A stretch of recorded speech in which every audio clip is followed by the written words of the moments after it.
bienvenidos a Buenas Noticias. Yo soy Eliana López y me encanta acompañarlos. Cada lunes y viernes de 1 a 2 de la tarde vamos a estar aquí trayéndoles temas de actualidad, entrevistas y recursos para fortalecer a nuestra comunidad y hacer nuestra vida más feliz. Escúchanos y forma parte de una comunidad que crece, se informa y se transforma. Gracias al patrocinio de Mission Dental Studio en la 2482 de Mission Street.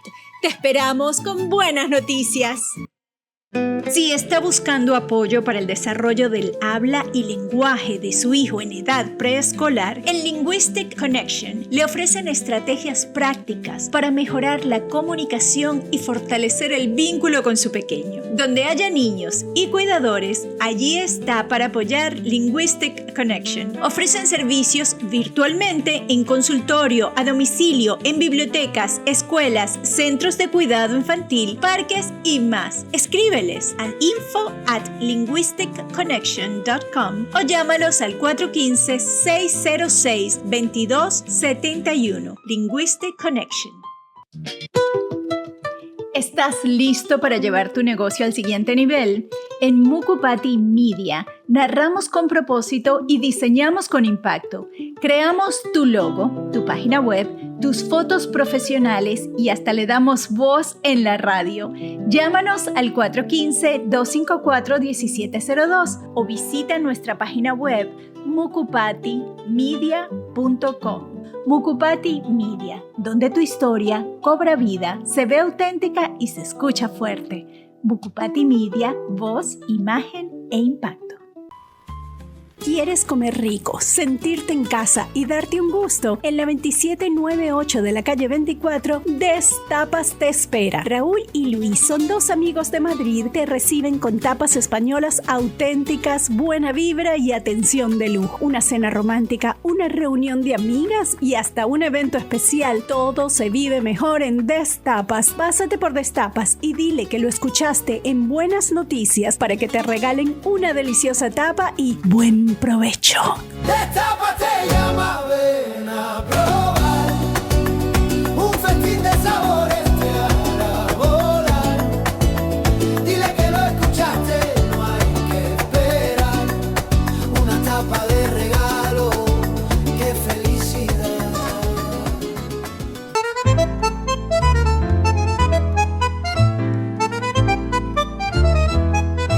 Hola, hola, hola a todos. Bienvenidos a Buenas Noticias. Yo soy Eliana López y me encanta acompañarlos hoy viernes, preparándonos para un fin de semana largo, aquellos que tienen vacaciones y los niños que están en la escuela.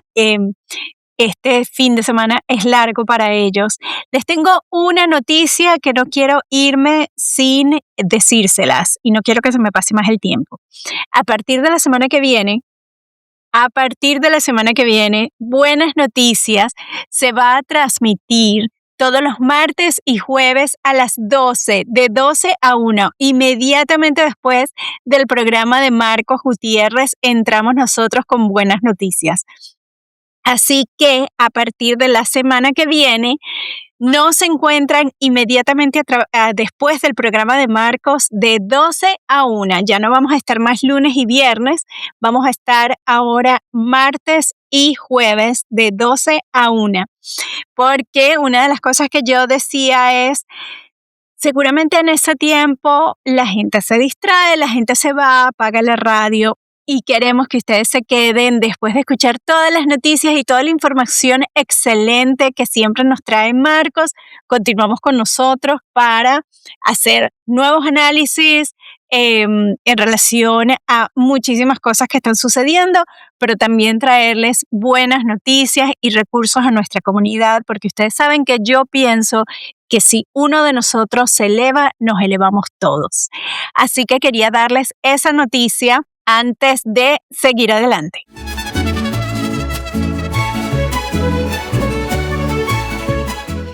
Hola, hola, y aquí seguimos en Buenas Noticias y ahora muy contenta de tener con nosotros a Paola Bautista de Alemán. Paola es una venezolana, es política venezolana, es académica y actualmente forma parte es vicepresidente nacional de Educación Política y Programas de Primero Justicia.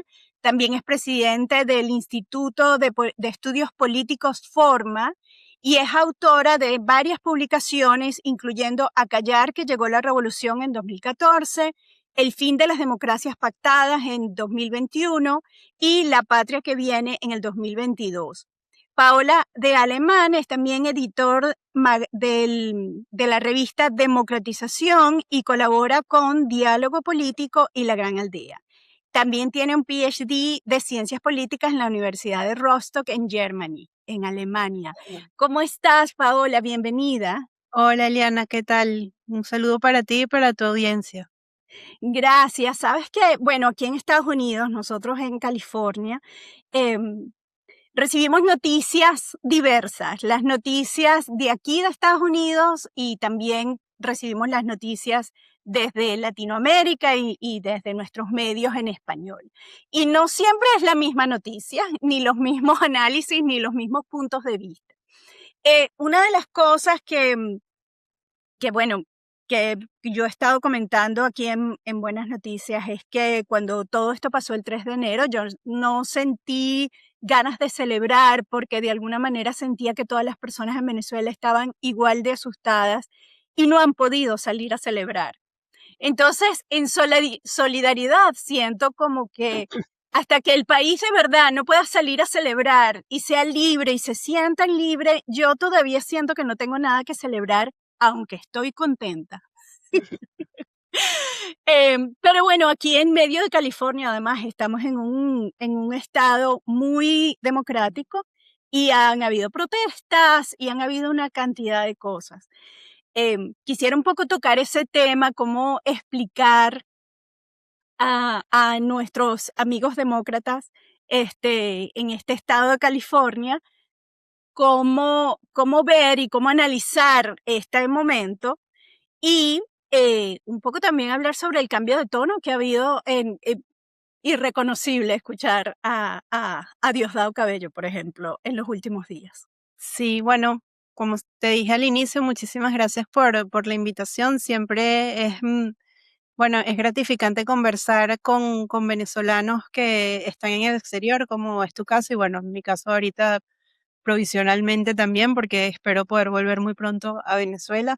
Y ver cómo los venezolanos hemos sido profundamente resilientes y hemos encontrado la manera de levantar nuestra voz en donde estemos. Entonces, eso siempre es motivo de alegría y de profunda esperanza. La verdad es que Venezuela es un país que en los peores momentos que hemos vivido, siempre hemos encontrado la manera de sacarlo mejor. Con respecto a la primera pregunta que haces de la relación con la opinión pública norteamericana, que a veces está muy marcada por el bias que da la posición que pueden tener los opinadores o los ciudadanos con respecto a la administración Trump, yo creo que la mejor forma de abordar eso es con mucha empatía. Es decir, se comprende que la acción que adelantó la administración Trump el día 3 de enero en Venezuela sea una acción de difícil comprensión y que tiene consecuencias que todavía no sabemos desde el punto de vista del derecho internacional, de modo que genera empatía, o sea, o hay empatía con la preocupación que esa decisión pudo tomar. Pero para nosotros como venezolanos también es muy bueno explicar el largo camino que nosotros hemos recorrido para llegar acá. Y es que Venezuela fue invadida hace mucho tiempo, porque uno de los argumentos que siempre se enarbolan, ¿no? en estos ámbitos públicos es que fue una invasión por parte de la administración Trump y que no había razones para que eso ocurriera. Bueno, lo primero es que Venezuela está invadida hace mucho tiempo y para un norteamericano hay que preguntarles qué pasaría si hay una acción militar en contra del presidente de los Estados Unidos y el servicio secreto está en manos de otro país, que no es el tuyo. Y fue el caso venezolano, cuando Nicolás Maduro lo extrajeron de nuestro país, descubrimos que la Guardia Presidencial, o confirmamos que la Guardia Presidencial estaba a manos de cubanos y no a manos de venezolanos.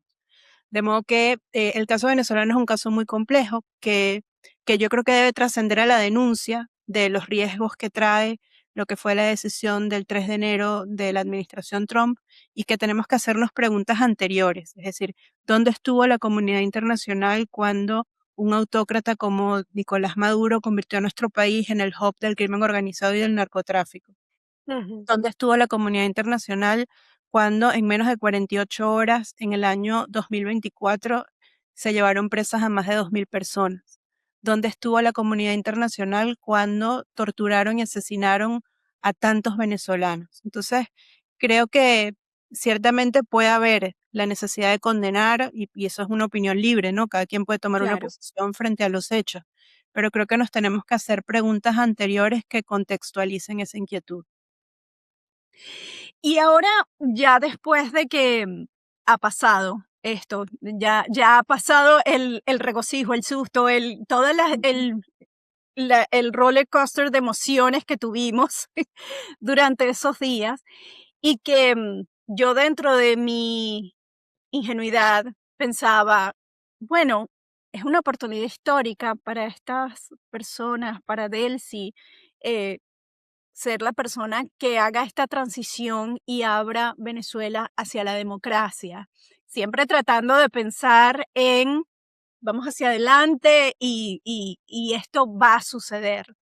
Em, y bueno, después comenzamos a ver distintos discursos, aunque siempre viendo cuáles son las acciones. Y definitivamente hemos visto un total cambio de discurso y de tono, incluyendo a Diosdado, que ahora dice que qué bueno abrir las embajadas porque así podemos vigilar, o sea, buscar como una excusa para justificar lo que se está haciendo.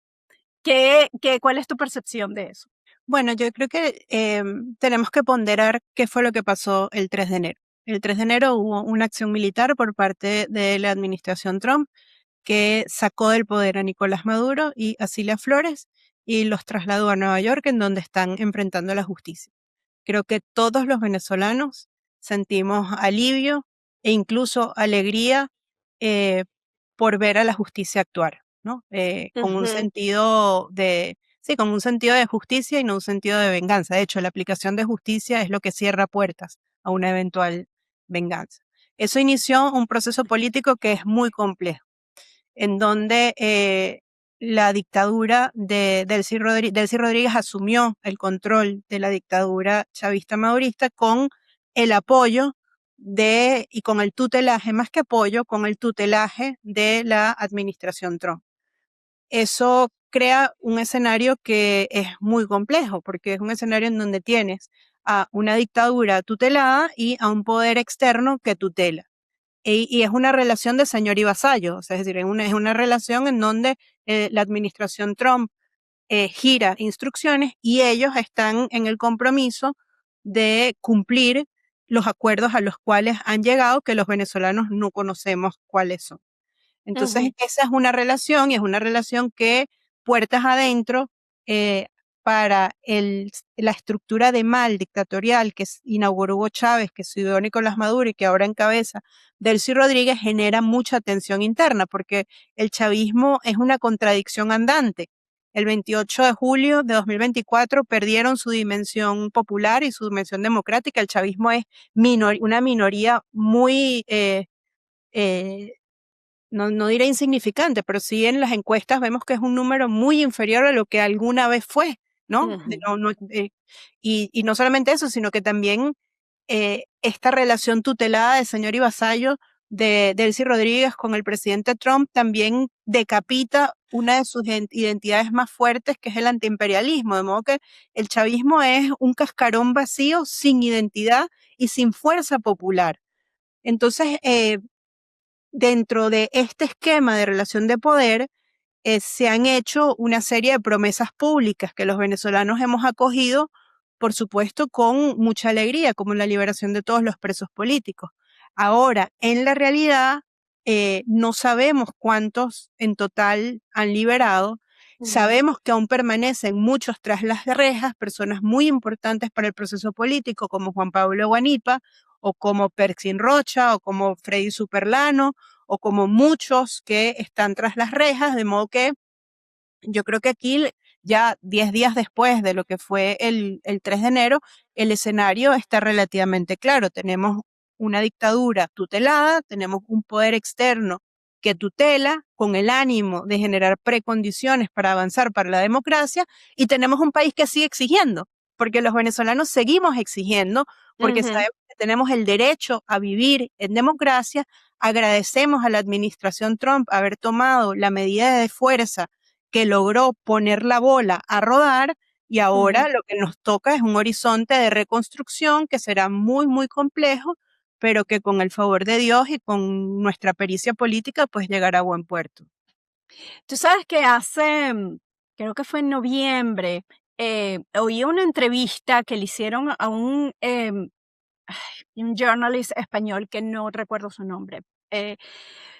Pero él planteaba que los procesos de transición y lo estaba haciendo una entrevista a una venezolana, la entrevista la estaba haciendo una periodista venezolana muy conocida, y él decía que los procesos de transición son muy largos y que o sea, que todo el gobierno, él analizaba un poco la situación de Venezuela, decía, todo el aparato, todo el gobierno está controlado ahorita por el chavismo.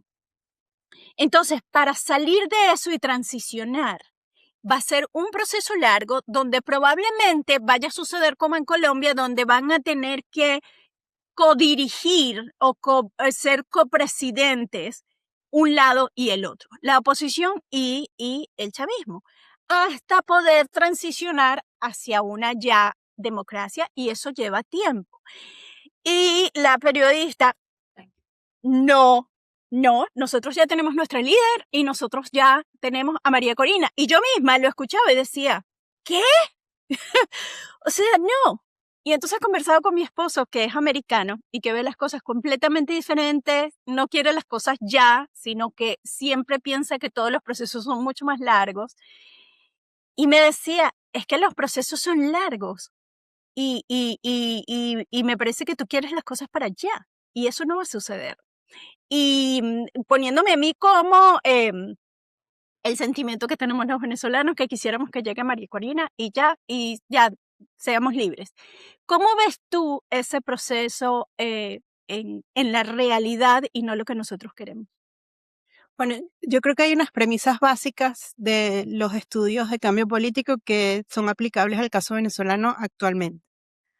Una primera premisa es que no existen fórmulas preestablecidas para el cambio político y que cada país, por su condición cultural, por las condiciones estructurales, por las condiciones económicas, por su tradición y por su historia, tiene la posibilidad de ir escribiendo, ¿no?, su propio camino.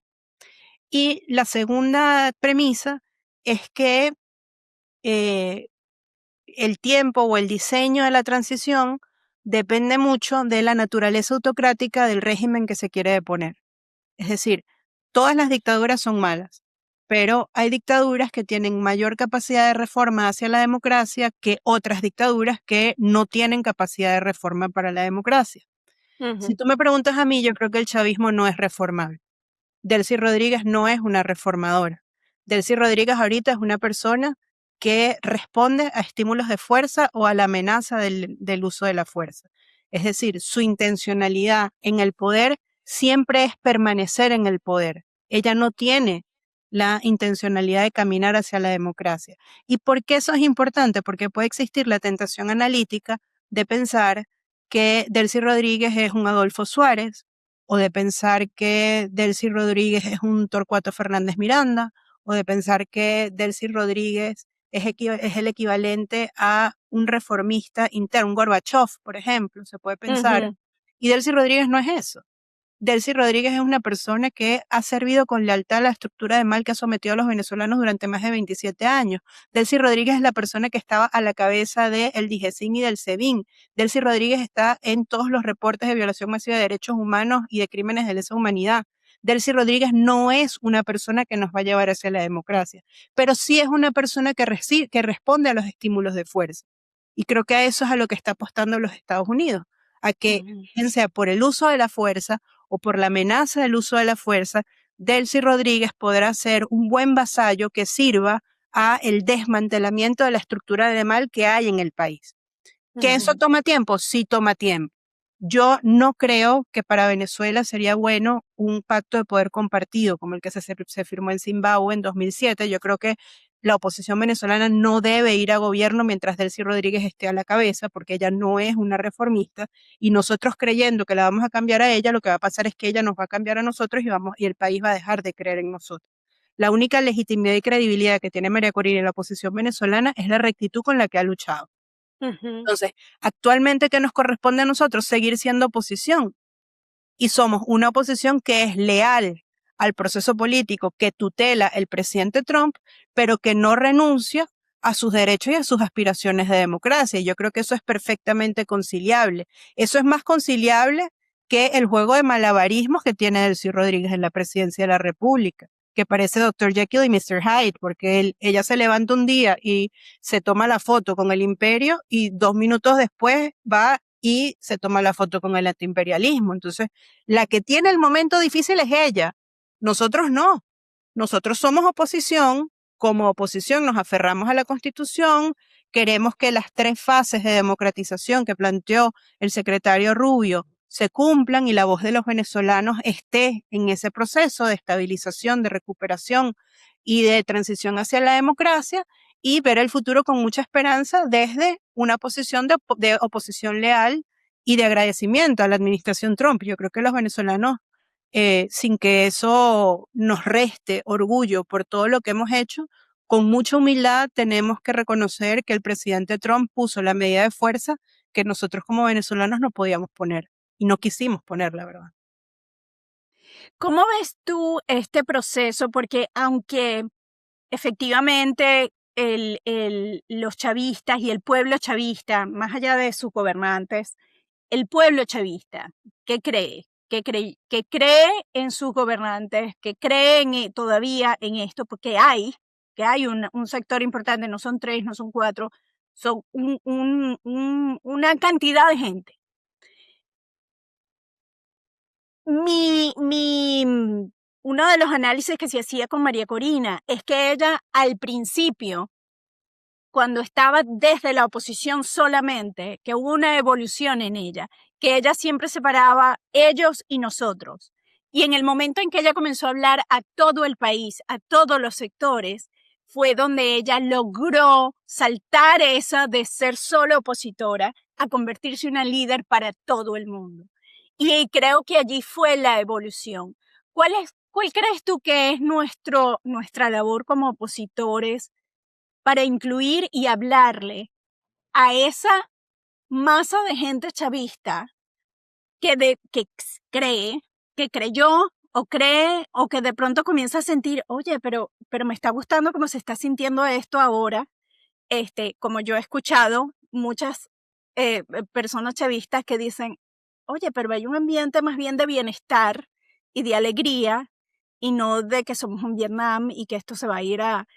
¿Y cómo podemos hablarle nosotros como oposición a ese pueblo chavista sin, Sí. para tratar de romper ese tú allá y yo aquí? ¿Cómo podemos nosotros Es que yo crear creo ese puente? que eso comenzó a cambiar a partir de la elección primaria del año 2022 y durante lo que fue la campaña presidencial del año 2023. Yo tuve la oportunidad de participar en esa campaña y de ir a muchas actividades de campaña y ver, o sea, ser testigo de primera mano de lo que ocurrió. Y, el venezolano, antes de ser chavista o antes de ser marecorinista, el venezolano es democrático. El venezolano entiende cuál es el valor del voto. El venezolano reconoce que ha sufrido mucho y que y hay un dolor, una herida abierta, dolor que es muy dolorosa en el corazón de todos los venezolanos, y es la división familiar. O sea, lo que más queremos todos los venezolanos que estamos regados por el mundo por distintas razones, algunos tuvimos que salir por temas de seguridad y persecución política, otros porque fueron a buscar mejores oportunidades, otros porque no tuvieron opción. La realidad es que todos queremos volver al país. Y yo creo que eso es lo que nos une. Y el chavismo-madurismo se convirtió en ese proyecto político que dividió a la familia venezolana. Y el futuro que ya se está construyendo y que se construyó en lo que fue la elección del 28 de julio y con la primaria, ahí comenzó la reconciliación de nuestro país. Yo me acuerdo en giras en el que a María Corina más de una vez se le acercaban una cosa que culturalmente en nuestro país es asombroso, pero eran hombres de mediana edad llorando que la abrazaban y le decían, voy a votar por ti para que mis hijos vuelvan. Voy a votar, yo era chavista, pero ya no lo soy. Y la verdad es que el chavismo es una fuerza que actualmente desde el punto de vista cuantitativo está muy reducida en nuestro país. Nosotros rodamos una encuesta antes del 3 de enero, la primera semana de diciembre, y el techo del chavismo es 18%, o sea, cuando mucho es 18%. Y yo creo que ese número, cuando haya una derrota electoral, una nueva derrota electoral, que estoy segura que va a ser de esa manera, ese número seguirá descendiendo porque lo que te digo, el venezolano lo que ha demostrado es una profunda convicción democrática. Entre otras cosas, por eso la acción de fuerza no vino por parte de los venezolanos, porque los venezolanos tenemos el know-how de cómo organizarnos, cómo votar, cómo hacer una campaña, cómo movilizar a la gente, cómo animar, cómo hablar, pero ninguno de nosotros tiene el know-how de cómo tomar las armas y llegar al poder por esa vía. Y por eso hubo un factor externo que realizó esa tarea. Entonces, eh, yo creo que en ese sentido la reconciliación del país ya comenzó y comenzó hace mucho tiempo. Comenzó cuando nos dimos cuenta que lo que teníamos al frente era un régimen, bueno, torturador, violador de derechos humanos, asesino, bueno, que está saliendo del poder como lo ejerció, a la fuerza. Exacto. Muchísimas gracias, Paola. Gracias por todo tu tiempo. No, a ti siempre a la orden y felicitaciones y un saludo a todos los venezolanos que están en la costa oeste. Gracias, gracias. Y bueno, feliz día y te seguimos. Dinos por favor tus redes sociales para Y es seguirte. @Paola Alemán en todas las redes sociales y justo hoy en La Gran Aldea salió un artículo sobre la primera fase de la transición que planteó el secretario Rubio, que se llama Estabilización para la Democracia. Y yo creo que todos los venezolanos los venezolanos tenemos algo muy chévere y es que nos gusta informarnos sobre los temas, nos gusta opinar sobre los temas, nos gusta tener posiciones sobre los temas, hemos aprendido a debatir y yo creo que hoy más que nunca la voz de los venezolanos se tiene que incorporar en este proceso. Y la forma que tenemos para incorporarnos es interactuando en redes, hablando con las personas que podamos hablar, los que escribimos escribiendo, los que hacemos política haciendo política, los que tienen algún acceso a medio de comunicación, como es tu caso, hacerlo, porque los venezolanos tenemos una voz y esa voz tiene que ser escuchada y esa voz tiene algo que decir en el momento que estamos viviendo. Excelente. Muchísimas gracias, Paola. Feliz Un día. placer igual. Ok. Ahora sí, vamos con estas noticias que son un poquito controversiales. Una es muy buena, que es el tema de la capa de ozono, y que eso yo no lo he oído por ningún lado. Resulta que la capa de ozono se está recuperando según la Organización Meteorológica Mundial. Ellos emitieron un comunicado de prensa ahorita a finales del 2025 y dicen, la capa de ozono que protege la Tierra, ¿ustedes se acuerdan? Cuando yo estaba pequeña, el tema de la capa de ozono era, bueno, no estaba tan pequeña, ya estaba grande. La capa de ozono que protege la Tierra se está recuperando en el 2024. El agujero en dicha capa fue menor que en los últimos años, según se explica en un nuevo informe de la Organización Meteorológica Mundial, cuyos datos científicos invitan al optimismo en relación con la salud de las personas y del planeta. ¿Qué es lo clave? La capa de ozono va camino a recuperarse en los próximos decenios. En el 2024, el agujero de la capa de ozono fue menor al de años anteriores. El Convenio de Viena y el Protocolo de Montreal son unas muestras del beneficio que la ciencia reporta en las iniciativas mundiales. Por eso es importante que nuestros países formen parte de estos convenios y que no nos salgamos de ellos, especialmente Estados Unidos. El ozono estratosférico protege la salud de las personas y del planeta. El monitoreo atmosférico sistemático es vital. Excelente noticia de la que no hemos escuchado. Otra noticia que esta me encantó porque yo como soy fiel creyente de las mamás que damos teta, las mamás que alimentamos a nuestros hijos con leche materna la mayor cantidad de tiempo posible, A mi hijo grande le pude dar 14 meses y al segundo le di 3 años. Ese sí disfrutó. Y nunca se enfermó. 3 años que estuvo inmune. Todos en la casa enfermos y él perfecto. Y el doctor me decía, claro, él no se enferma porque tú a través de la leche materna lo estás inmunizando. Es como una vacuna natural. Fíjense qué maravilla. Una de las cosas que está pasando en África es que las mamás están infectadas de VIH y al hijo nacer, al darle la leche materna porque no hay otro alimento, infectan a su propio hijo del VIH a través de la leche materna. ¿Y qué es la buena noticia? Que en Brasil, la Organización Mundial de la Salud está celebrando que Brasil eliminó la transmisión materno-infantil del VIH. El 18 de diciembre, que es el VIH, el SIDA, ¿se acuerdan? El 18 de diciembre a finales de este año, 2025, salió un comunicado donde la Organización Mundial de la Salud validó a Brasil por la eliminación de la transmisión materno-infantil, convirtiéndolo en el país más grande de las Américas en activar este hito histórico. Y esto refleja todo lo que ha hecho Brasil en el acceso universal y gratuito a los servicios de la salud a través de su sistema único de salud, basado en una sólida atención primaria de salud y en el respeto a los derechos humanos. La eliminación de la transmisión materno-infantil del VIH es un logro importante de salud pública para cualquier país, especialmente para uno tan grande y complejo como Brasil. Brasil ha demostrado que con un compromiso político sostenido y un acceso equitativo a servicios de salud de calidad, todos los países pueden garantizar que todos los niños nazcan libres de VIH y que todas las madres reciban la atención que merecen. ¡Qué buena noticia! ¡Qué buena noticia! Aquí está otra buena noticia que a mí me encanta. México por fin dice adiós a los delfines en espectáculos de acrobacia y tanques de concreto. El Congreso de México dio el jueves pasado un paso a favor de la protección de los animales al aprobar una reforma que prohíbe la producción en cautiverio de delfines, lobos marinos y orcas. ¡Qué maravilla! Porque a pesar de que estamos en un mundo que está en guerra, que parece todo tan negativo, hay cosas positivas pasando. Hay gente trabajando por el bienestar de todos y construyendo y centrados en crear buena energía.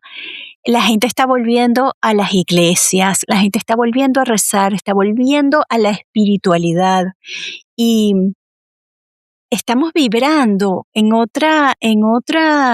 a otra escala, nos estamos abriendo a nuevas formas de aprendizaje. Y eso es muy positivo. A pesar de que veamos que las noticias es todo un caos, hay cosas hermosas sucediendo. Esta reforma prohíbe la producción en cautiverio, la reproducción en cautiverio de delfines, lobos marinos y orcas. No se pueden usar en espectáculos de acrobacia y ni que se les tenga en tanques de concreto. La nueva normativa prohíbe que un mamífero marino sea sujeto de aprovechamiento atractivo, con excepción de la captura que tenga por objeto la investigación científica de dicha especie. Según la organización no gubernamental que se llama Animal Heroes, ellos promovieron esta iniciativa en México porque hay más de 350 delfines en cautiverio que se van a ver beneficiados por esta reforma, la cual se llama Ley Mincho. Y se llama Ley Mincho en recuerdo de un delfín que resultó gravemente herido hace 5 años en un accidente durante una función acrobática en el delfinario Dolphinaris, en la Ribera Maya. El delfín Mincho sufrió lesiones al golpearse contra una plancha de concreto, pero a pesar de ello se lo mantuvo en el mismo lugar. Y este incidente no trascendió sino hasta este año, cuando el video del hecho se hizo viral en las redes sociales. Bueno, las redes sociales, aunque las critiquemos, nos terminan siendo terminan siendo positivas. Fíjense ahora con todo el tema de las liberaciones de los presos políticos, cómo podemos ver en primera mano las cosas que están sucediendo gracias a las redes sociales. Y este es otra buena noticia que me encanta. Seguramente ustedes están en desacuerdo conmigo. Deberían escribirme a ver si y mandarme un mensaje de texto. ¿Qué les parece esto? Al 415-254-1702. 415-254-1702. A ver qué les parece esta noticia. Buenos Aires, la ciudad de Buenos Aires en Argentina, y también sucede este año en los Países Bajos, prohíben los fuegos artificiales para proteger a los animales, un cambio hacia una celebración más respetuosa. Una de las cosas que yo odiaba en Venezuela es que ya desde noviembre, porque en Venezuela empieza la celebración de la Navidad en noviembre, con música, con luces, que eso todo me parecía divino, reuniones, familia, comida, pero empezaban con los triquitraquis. Los triquitraquis son esas cositas que suenan ¡pum! Durísimo. Y entonces, claro, hay niñitos que van y lo meten debajo de los carros, se los pegan a los animales. Un animalito resultó muerto en México porque le pusieron fuegos artificiales en el hocico a un pobre animalito sin pensar, y el animalito se murió, un perro. Y yo odiaba eso porque decía, pero Dios mío, ¿quién quién dijo que un pum durísimo es bueno, implica felicidad? Y una de las cosas cuando me mudé para acá es que me encantó que ya no había fuegos artificiales y no tenía yo que estar cuidando a mi perrito de que nosotros teníamos perros y gatos y todos traumatizados debajo de la cama, teníamos que estar con ellos acurrucaditos. Y yo decía, ¿y los pajaritos en los árboles? Todos los pajaritos que están en huevitos. Ustedes saben que cuando las gallinas ponen huevitos, y ustedes lo deben saber mejor que yo, cuando las gallinas ponen huevitos, si hay una tormenta y hay truenos, los huevitos se mueren, los pollitos se mueren, así estén ya a punto de nacer. Ese estruendo los mata. Y yo decía, de niña cuidando a mis animales, los pajaritos, los huevitos de los pajaritos silvestres, los animales silvestres que no tienen a nadie, no tienen dónde esconderse y no tienen a alguien que de alguna manera les dé confort. ¿Cómo se sienten y muchos de ellos se morirán por esos estruendos? Entonces, una de las cosas que yo amé fue haberme mudado para acá, donde ya no hay ese tipo de cosas tanto. Sin embargo, en mi calle, como yo vivo en La Misión, a las 12 de la noche, en Navidad, cuando ya todo el mundo está durmiendo, y sobre todo cuando mi hijito estaba pequeño, que era un bebé, que yo decía, pero Dios mío, no piensan en los bebés. El bebé está durmiendo y entonces salen ahí al lado de la ventana a tirar sus cohetones y despertaban al bebé. Los niños que tienen problemas, que son mucho más sensibles, los viejitos, los animalitos, los niños chiquitos, que todos esos sonidos tan fuertes los alteran y los sienten mucho más fuerte. Eso nunca me ha parecido. Y discúlpenme todos ustedes que seguramente sienten que sí. Bueno, afortunadamente ya la ley está diciendo que no. Esta decisión impulsa celebraciones más inclusivas y respetuosas, reduciendo el impacto del estruendo en quienes son especialmente sensibles al ruido y en los animales. Esta medida comenzó a aplicarse para las fiestas de fin de año en Buenos Aires aquí este año y rige de manera permanente y busca proteger tanto a los animales como a las personas del impacto dañino del estruendo, porque es un impacto dañino. Bueno, escríbeme si no estás de acuerdo con estas noticias de los animales, de los delfines y del estruendo en Año Nuevo cuando comenzamos a lanzar los triquitraquis. Y yo sé que a mis amigos venezolanos les encanta lanzar esos cohetones, decía mi papá, y hacer esos estruendos, pero afortunadamente ya hay ciudades latinoamericanas que están empezando a decir no. Y en Europa, en los Países Bajos, no más. Ya está prohibido para que seamos más respetuosos con el ambiente. Bueno, ya regresamos. Yo soy Eliana López. Esto es Buenas Noticias y ya regresamos. Destápate, llama, ven a probar un festín de sabores te hará volar. Y bueno, ya se nos acabó el tiempo, ya llegamos al final del programa. Muchísimas gracias por estar allí escuchándonos. Gracias por enviarnos sus mensajes. Gracias por apoyar a nuestros patrocinantes para que nos sigan apoyando a nosotros y seguir creciendo en Buenas Noticias. Ya saben que si van a Destapas, les dicen que lo escucharon en Buenas Noticias y les van a dar de obsequio una deliciosa tapa cortesía de Destapas en la calle Potrero y la calle 24 Street. Recuerden que la semana que viene nos vemos el martes a las 12 del mediodía, de 12 a 1, martes y jueves. A partir de la semana que viene, Buenas Noticias se transmite martes y jueves de 12 a 1. Ahí voy a estar con Marcos recordándoselos. Ok, bueno, y ya sabes, si tienes un negocio que quieres formar parte de las Buenas Noticias, llámanos al 415-254-1702 y nos encantará contar tu historia, anunciar tus productos y servicios y tenerte aquí como alguien de la casa, como trato a todos mis patrocinantes. Bueno, los veo el martes. Feliz fin de semana y gracias por estar allí escuchando.